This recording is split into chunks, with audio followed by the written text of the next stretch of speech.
stage have talked about executive orders. Senator Harris, you have said that you would take executive action on guns within your first 100 days, including banning imports of AR-15 assault weapons. That's right. President Obama, after Sandy Hook, more than 23 executive actions, and yet here we all are today.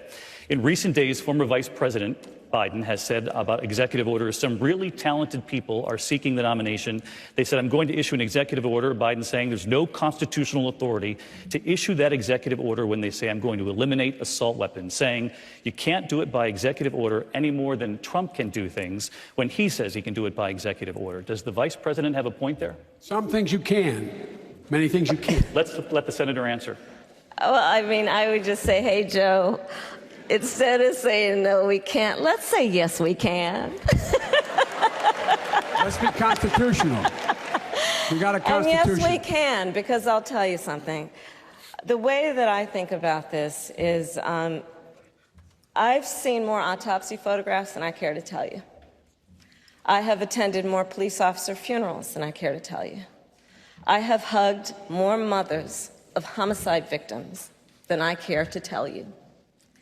And the idea that we would wait for this Congress, which has just done nothing to act, is just, it is overlooking the fact that every day in America, our babies are going to school to have drills, elementary, middle, and high school students, where they are learning about how they have to hide in a closet or crouch in a corner if there is a mass shooter roaming the hallways of their school. I was talking about this at one of my town halls, and this child, it was 8 years old probably, came up to me. It was like it was a secret between the two of us, and he tugged on my jacket and he said, I had to have one of those drills.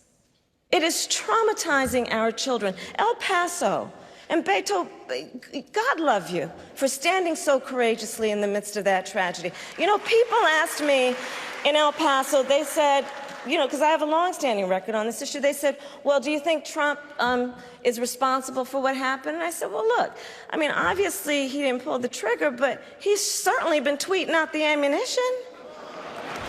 Senator Harris, thank you.